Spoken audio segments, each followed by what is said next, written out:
ప్రేక్షకులకు నమస్కారం. ఈరోజు ఒక చిన్న నీతి కథ గురించి తెలుసుకుందాం. పారని పథకం. ఒక గ్రామంలో లక్ష్మయ్య, సీతయ్య అని ఇద్దరు అన్నదమ్ములు ఉండేవాళ్ళు.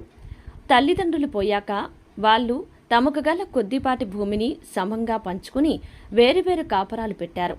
కొంతకాలం పాటు ఇద్దరూ వ్యవసాయం చేశారు. సీతయ్యకు తన జీవితం సుఖంగానే తోచింది. కానీ ఆశాపరుడైన లక్ష్మయ్యకు తృప్తి కలగలేదు. అందుచేత అతను తన పొలం అమ్మేసి పొరుగురు చేరి అక్కడ దుకాణం పెట్టి వ్యాపారం సాగించాడు. లక్ష్మయ్య మొదట్లో న్యాయంగానే వ్యాపారం చేశాడు. అయితే న్యాయమైన వ్యాపారంలో భారీగా లాభాలు రావని తెలిసి అతను వ్యాపారంలో మోసాలు చేసి త్వరలోనే చాలా ధనం పోగు చేశాడు. ఇంతలో ఆ ప్రాంతాల బందిపోటు దొంగల బెడద జాస్తయింది. వాళ్ళు తాను ఉన్న గ్రామం మీదకి వస్తున్నారని తెలియగానే లక్ష్మయ్య తన వద్ద ఉన్న నగలు, బంగారము, రొక్కము ఒక పెట్టెలో పెట్టుకుని దొడ్డిదారిన తన తమ్ముడు ఉన్న గ్రామానికి బయలుదేరాడు. లక్ష్మయ్య అక్కడికి చేరేసరికి దాదాపు అర్ధరాత్రి అయింది. ఆ సమయంలో తన తమ్ముడి ఇంటికి వెళ్లడం కన్నా తన పెట్టెను ఎక్కడన్నా పొలంలో పాతిపెట్టడం మంచిదని అతనికి తోచింది.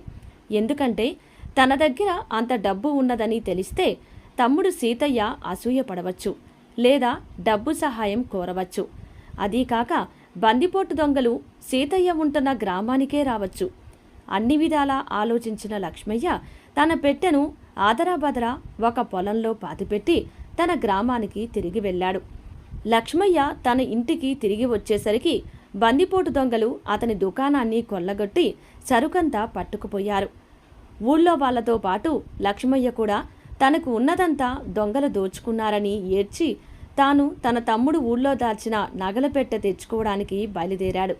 కానీ అతను ఎంత వెతికినా ఆ నగల పెట్టె జాడ కనిపించలేదు. అర్ధరాత్రి వేళ తాను హడావిడిగా ఏ పొలంలో ఆ పెట్టె దాచాడో అతనికి సరిగా గుర్తు కూడా లేకపోయింది.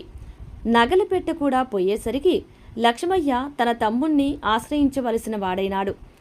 అతను తమ్ముడు దగ్గరికి వెళ్ళి తానుండే గ్రామంలో దొంగలు పడి తనకి ఉన్నదంతా దోచుకొని కట్టుబట్టలతో తనను మిగిల్చారని చెప్పుకున్నాడు. సీతయ్య తన అన్నను చూసి జాలిపడి తన వద్దనే ఉండనిచ్చాడు. లక్ష్మయ్య వచ్చిన నాడే సీతయ్య ఇంట్లో విందు జరిగింది. అటు తర్వాత కూడా సీతయ్య ఇల్లు నిత్య కళ్యాణం పచ్చ తోరణంగా ఉండడం గమనించి ఉండబట్టలేక లక్ష్మయ్య తన తమ్ముణ్ణి నీకింత డబ్బు ఎలా వచ్చిందిరా అని అడిగాడు. నా పొలంలో నగల పెట్టె దొరికింది అంటూ సీతయ్య తన అన్నకు ఒక పెట్టె చూపించాడు. అది లక్ష్మయ్య పెట్టె. అందులో ఇంకా సగం నగలు ఉన్నాయి. అవి లక్ష్మయ్యవే. కానీ తనకు ఉన్నదంతా దొంగలు దోచుకున్నారని చెప్పిన లక్ష్మయ్య ఆ పెట్టె తనదేనని ఇప్పుడు ఎలా అనగలడు?